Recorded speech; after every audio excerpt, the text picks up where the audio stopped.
This is belly dancing.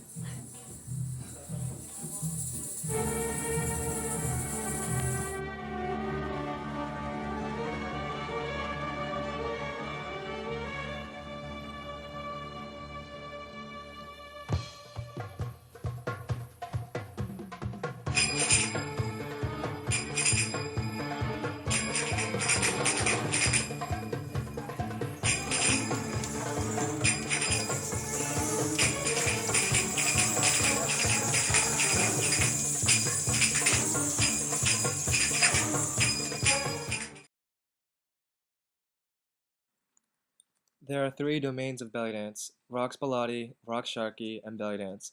Roxbalati, which literally translates to dance of country or folk dance, is primarily formed as rituals for women and social gatherings. Roxbalati is primarily Egyptian, although not exclusively.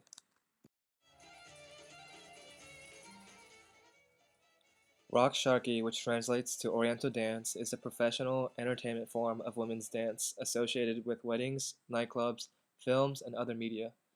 It is a combination of Roxbalati, Hollywood, and European ballet. The music that accompanies Rocksharki is generally more modern than Roxbalati. This is also what we think of as belly dance. The last domain, known simply as belly dance, is used as an umbrella term that encompasses all Middle Eastern forms of dance. Essentially, belly dance is a summation of Roxbalati and Rocksharki. In the United States, elements from Egypt, Turkey, Morocco, and Lebanon have been combined or fused with American culture. Belly dance is now commonly accessible and seen in modern pop dance as well as commercials. Although Turkey, Lebanon, and other Middle Eastern countries contribute to the overall sounds of belly dancing, Egyptian is more dominant, and for the purpose of time, will be our focus. Mostly people think of it coming out of Egypt, but the main dancing is coming from Egypt, Lebanon, and Turkey. And then you have the Syrian forms of the dance, and you have Morocco, Tunisia, Algeria. They all have different styles of belly dancing. And when you get into like Iran and Iraq, they don't really have quote unquote the belly dance or what we call rock sharky, the style that we do, which is more professional. They have more like a folkish type of dancing. Traditionally, belly dancers were also performers, singers, and musicians. It used to be more mandatory for them to wear finger cymbals, also known as sagats or zils. Today, only very highly skilled belly dancers use sagats. Most dancers rely on musicians to play for them. I have a lot of Arabic music, like I buy CDs online and then I usually just take a few songs here and there. People in the Western world tend to dance to CDs of Middle Eastern tunes that suit them, oftentimes knowing little about the origin or meaning of the songs. However, real rock sharky dancers internalize and express the emotions evoked by the lyrics in the music, therefore making the music integral to the dance. There are three basic categories of Middle Eastern belly dancing music: folk, Egyptian classical, and pop. The music associated with Rock's Baladi is folk music. Egyptian folk is divided into two categories: Baladi and Saudi. Egyptian Baladi music is traditionally played on acoustic instruments such as the ney, the mizmar, and the rebaba. Today, this style of music is often played on an accordion or violin. The music progresses, opening with slow improvisation, and then gradually builds in speed, finishing with an intense climax. Saudi music is a lively variation on Baladi that is specific to Upper Egypt.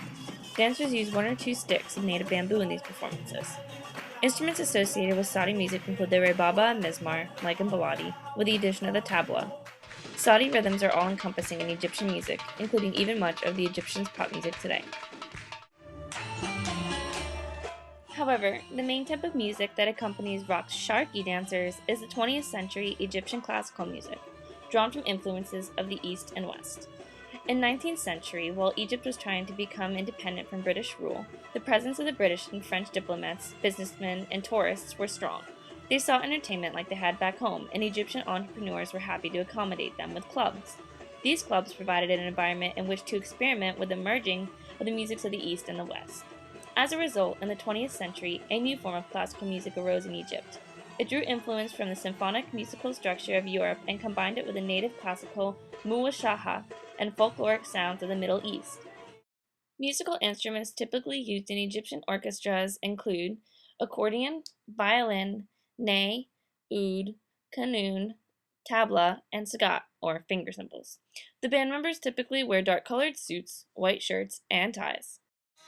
The other type of music used in rock, sharki, and belly dancing in general is pop music. Pop music is a recent offshoot of modern music composed to appeal in particular to the younger generations. Whereas Turkey and Lebanon have their own styles of pop, there are two prevailing types of pop in Egypt, al-Jil and shabi, both of which originated in the 1980s. In the Western world, people belly dance to almost any genre of music, from country, jazz, and rock to R&B, hip-hop, and reggae. One of the newest Western belly dance trends is tribal fusion, which combines many different dance forms, including traditional Egyptian or cabaret belly dance, popping, and many folkloric dance styles. Coins are an essential part of Middle Eastern jewelry. The coins are used for ornamental purposes on such things as bras, skirts, and hip wraps. These coins are added to the costume, so each movement has its own distinct sound. Alternatives to coins were bells, which are used on Indian jewelry. Bells range in tone from a delicate twinkling of tiny silver bells to a louder clang of brass bells. Anklets and bracelets are often worn as well. These pieces are chunky, heavy pieces rather than thin wire. They are often hinged and closed with a straight pin or fashioned as cuffs. The anklets are fit tightly against the ankle, yet still make sounds with movement.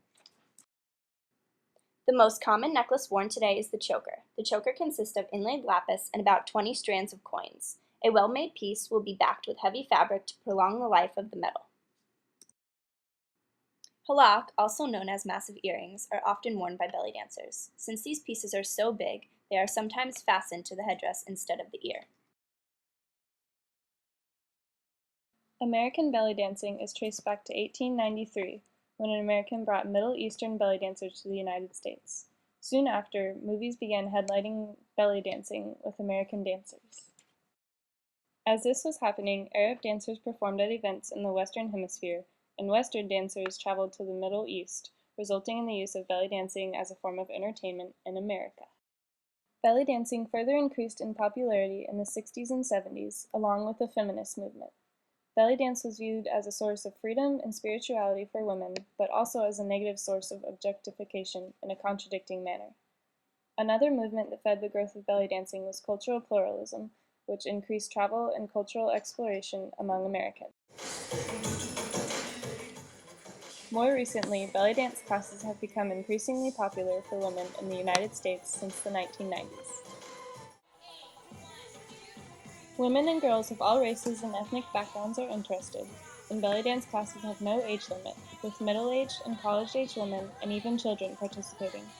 The motivation for taking such classes involves social opportunity, since women are able to relate to each other at weekly meetings, leaving worries about work and other responsibilities behind. Younger women seem to be motivated by the fitness aspects of belly dance. I really like this class because it's a good workout. It's a really good core workout if you like have the down here. It like tightens your abs up really good, and it's not too hard, so you don't sweat too much. And it's really fun. I like to dance a lot.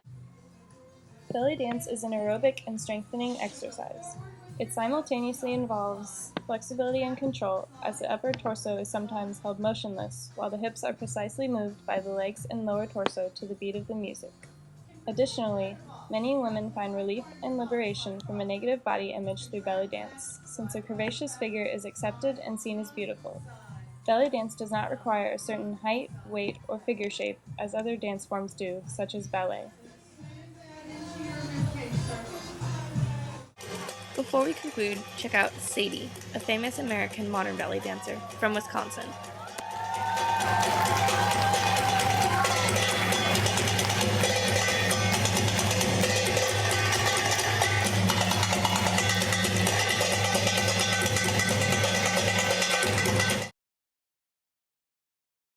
We set out and researched belly dancing, many of our preconceptions were shattered.